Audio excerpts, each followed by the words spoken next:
All right, well, good morning, good evening, good afternoon. Ladies and gentlemen, citizens of YouTube, Pastor Dowell here. Well, our garden season, the reason why you hadn't seen too much of me after Passover is because our garden season is in full swing. I'm ripping and running up and down the road. We have multiple gardens here that we plant. The garlic, it was planted in fall, and so it's getting close to the time where it's getting ready to be harvested here in about a month. We have everything out today. I think we still have a little bit too much kale. I'm gonna knock that bed down. 3 beds of kale is way, way, way too much, even though our sisters love eating that stuff like it's candy. Our greenhouses are planted. The building is still going on. We're doing extremely well. I got to look at this garden plot up here to see what I want to do with it or not. Because I'm not going to put a money with bag with holes.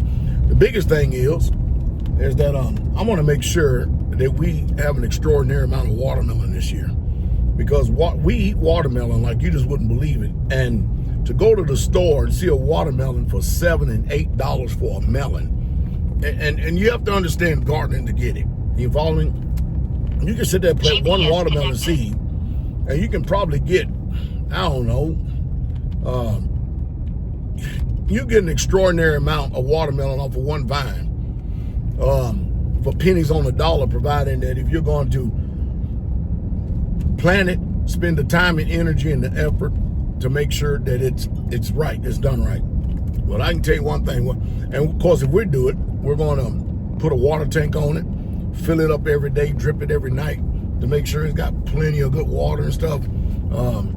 Because I'm telling you, man, who'd ever thought that you would hear them openly admitting now, and I need for y'all to listen to me very, very closely, openly admitting that they're putting vaccines in foods. I mean, Robert Kennedy talked about this, and now he's out there right now banning certain things from the FDA in our foods, such as red dye, blue, yellow, all this other stuff that don't even need to be in there. And of course, I had my East the other day ask me why they put all this stuff in there. I said, well, it's all about big pharma. You don't make money off a healthy population. You make money off a sick population. And if you can get a sick population to be dependent upon your drugs, that's where the money comes in. And of course, profit margins and all that matters. But I tell you what it does for me.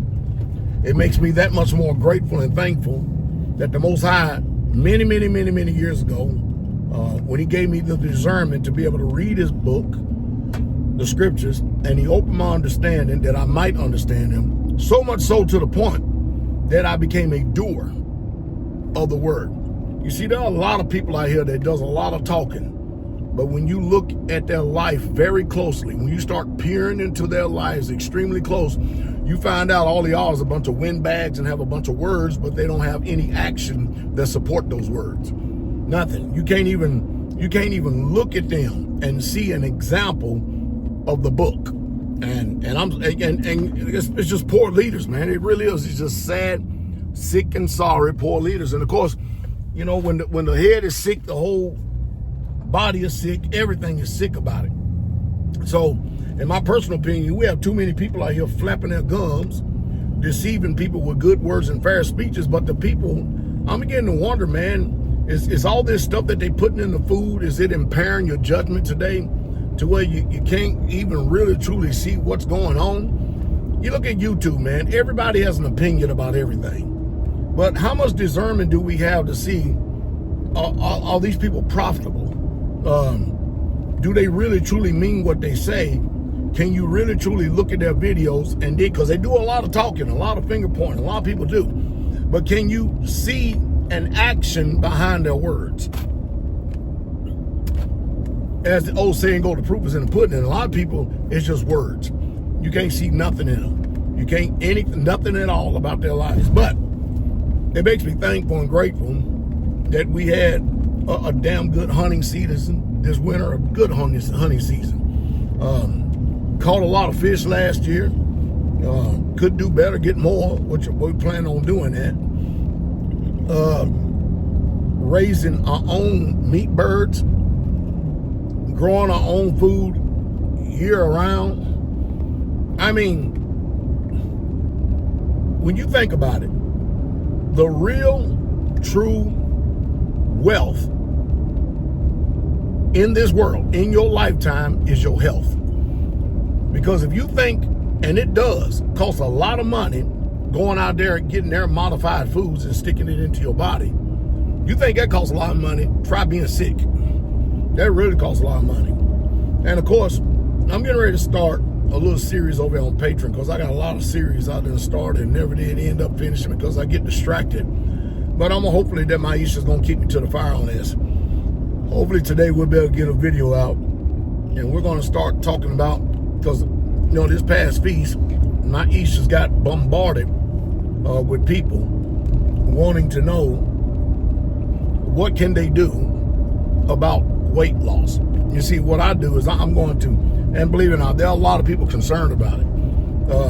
Of course, I got many, many years of this stuff under my belt. And like I said before, if you look at my family, the entirety of it, we literally are a good example of what a family should look like. You can tell that my family is instrumental in taking care of themselves. You can tell that. You can tell that they are. And of course now, that is, a lot of people are interested. A lot of people are beginning to get what I'm saying. They begin to understand what I'm saying. They begin to comprehend what I'm talking about, living a quality life. Not a life of just getting by, feeling lethargic and lazy and all this whole other stuff and not getting anything done. Like I told you, man, if you look back over a lot of people's lives, just peer into it, and you look at the sum of what they've done, it ain't nothing impressive at all. and you'll be a fool to follow someone and all they got is a bunch of words. A lot of people deceive a lot of people by words. A lot of people. Show us the proof. That's all we need to do.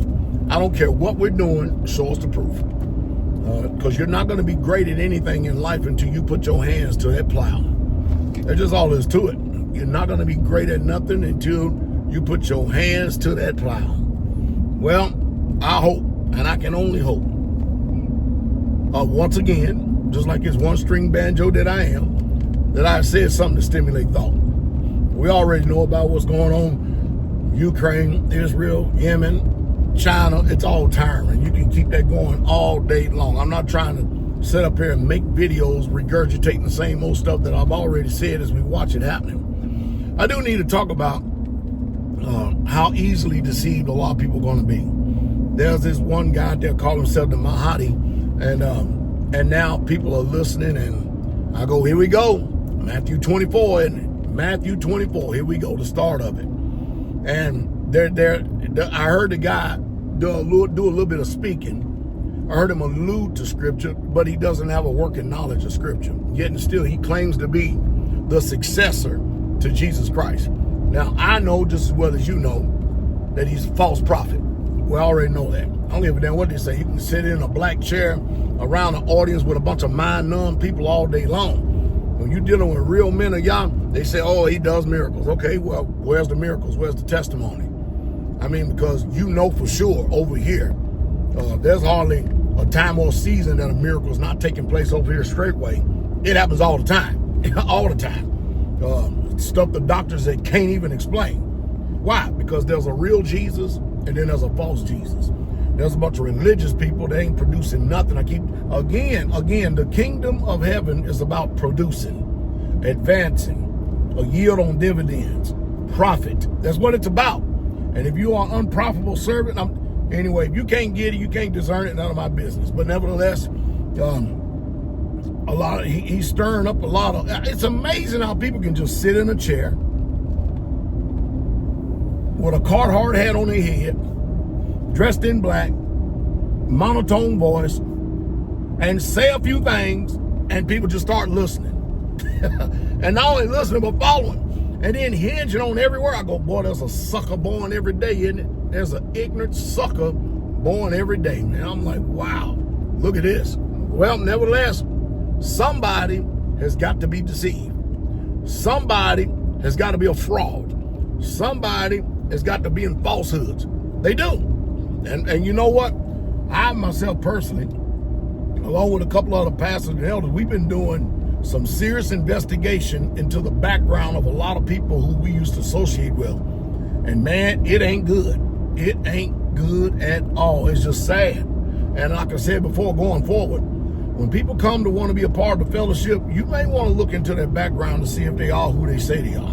You may want to look into that, because a lot of people selling wolf tickets and a lot of people are painting pictures, murals of what they are and what you think. When you on careful evaluation, when you really truly look behind the scenes like they don't want you to do, these people, man, professional frauds, just like this false prophet is. Man, he gonna put Jesus Christ and the prophet Muhammad both in the same sentence. I don't get that, man. I don't get it. Yahshua is the Messiah, period. And Muhammad came 600 years after him. I don't understand it for the life of me. I don't get it. And the Messiah clearly spoke to us and told us what to watch for and to look for. Well, nevertheless, here we are. So you better believe I'm going to keep Israel glued. I'm going to keep us, not only glued, I'm going to keep us informed. I'm going to let you know what's true and what's false. I'm going to let the chips fall where they lay. We'll see. We'll see who are real true men of Yah and who are not. That's all we can do, isn't it? And even at that, the deception of a lot of people is so steeped and so real that I don't even think that's going to even move a lot of people nowadays. Nevertheless, it's not my job to open people's understanding. My job is to proclaim, to hurl, and to shout out the message of the kingdom. Grow your own food. They got two, what the hell are they doing? Grow your own food. I got two trucks looking like they're trying to drag race in a one-lane highway. Boy, I tell you, anyway, never mind. Let me keep my peace. Bless y'all. Have a good day.